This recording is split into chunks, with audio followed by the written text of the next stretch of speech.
The practice of concentration is an exercise in staying with one intention, sticking with it regardless. You make up your mind you're going to stay with the breath.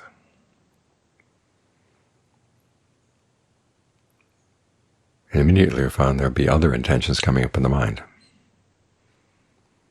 And you have to say no. And you have to learn the skills of saying no.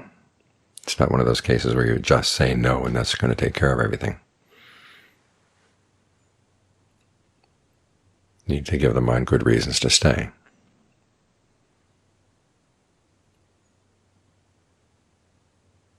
Some of the reasons come from your discernment, thinking in the long term, that this will be good for you in the long term.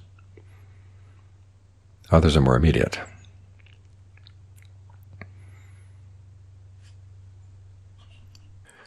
If you can learn how to breathe in a way that meets the needs of the body and the needs of the mind, it's going to be a lot easier to stay, to hold on to that original intention. The needs of the body have to do with the energy level and the flow of energy through the body. So the breath flows well, the blood flows well. Your legs don't fall asleep. All the different organs in the body feel nourished. The needs of the mind have to do with having something that's of interest.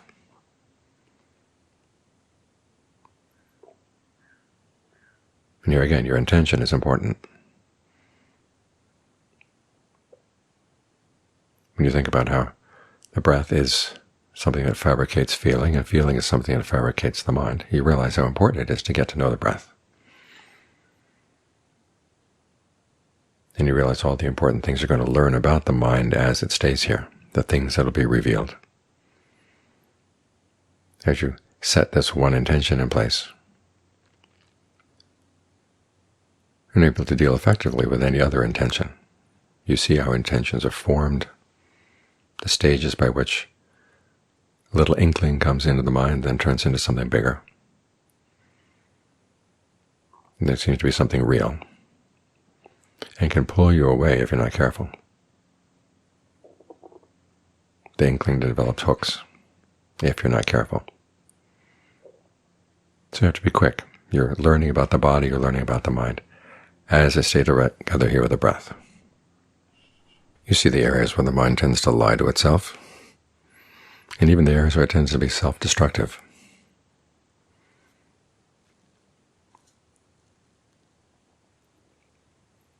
And in seeing these things more clearly, you gain some control over them, some freedom from them, because you are gaining strength, the strength of your intention.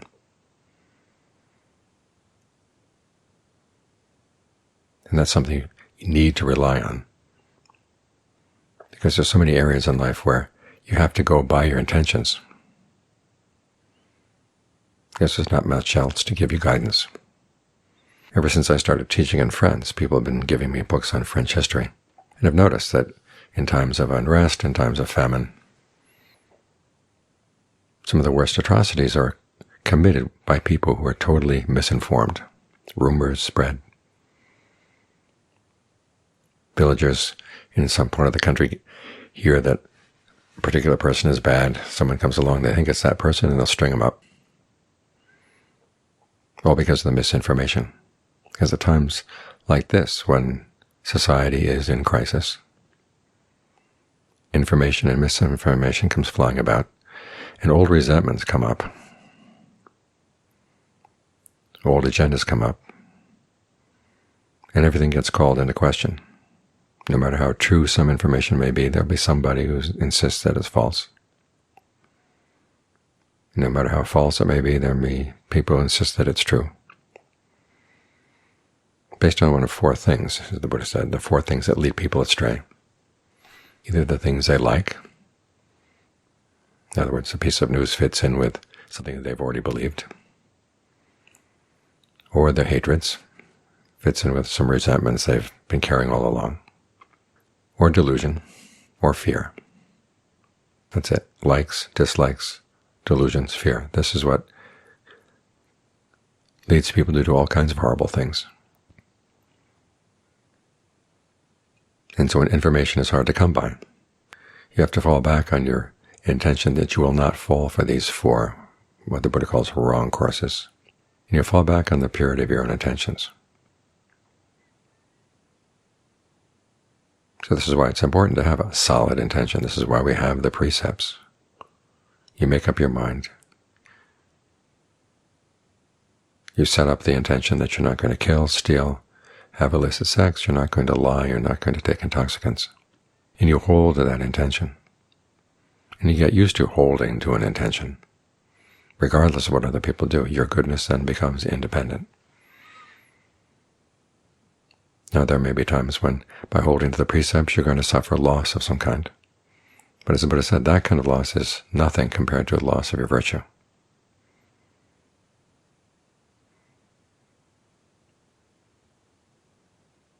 So when information is hard to come by, all you have is your intentions, the purity of your intentions to fall back on. So this is why we meditate. And so you can get to know your intentions. You can stay with a good intention. You develop the skills for staying with a good intention, and you have the ability to recognize intentions that are not quite honest, that are devious, that are destructive, even though they may look good at first appearance. Over time, you've learned how to recognize them, that these are the voices in the mind that you can't trust.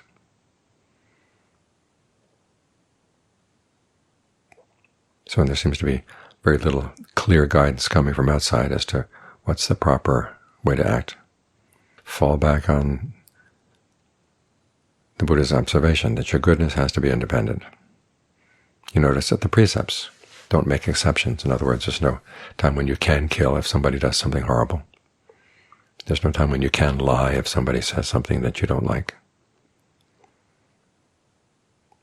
In other words, you can't take other people's behavior as an excuse for dropping the precepts.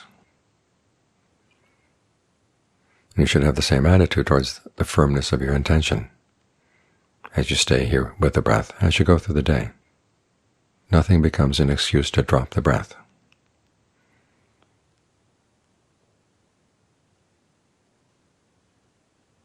No matter what anybody does, you want to stay grounded. And at the very least, maintain the intention that underlies the practice as a whole, which is goodwill for all.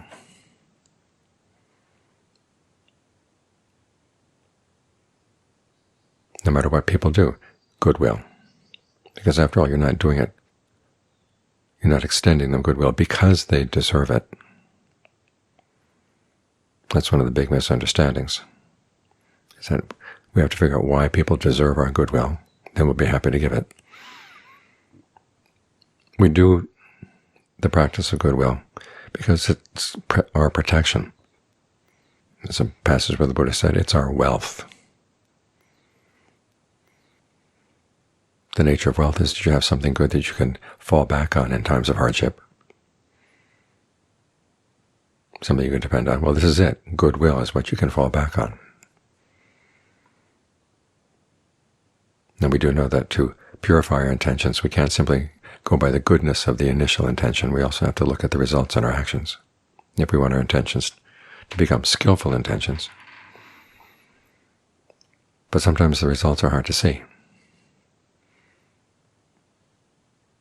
Like the infection going around right now.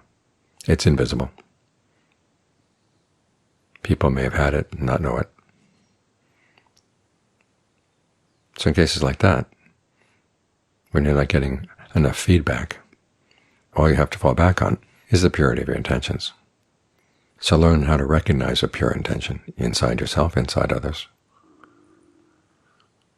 When you see someone else acting on an impure intention, immediately take it as a lesson. Maybe I have that myself, you can tell yourself, and look around inside.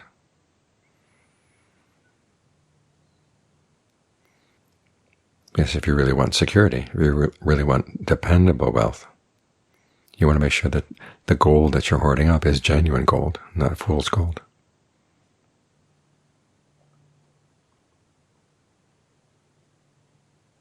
So look carefully at your intentions and learn how to hold to a good intention when you found one.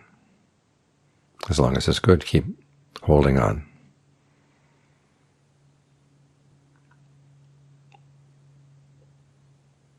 That way it'll always be there to fall back on when you need it, which is the nature of dependable wealth.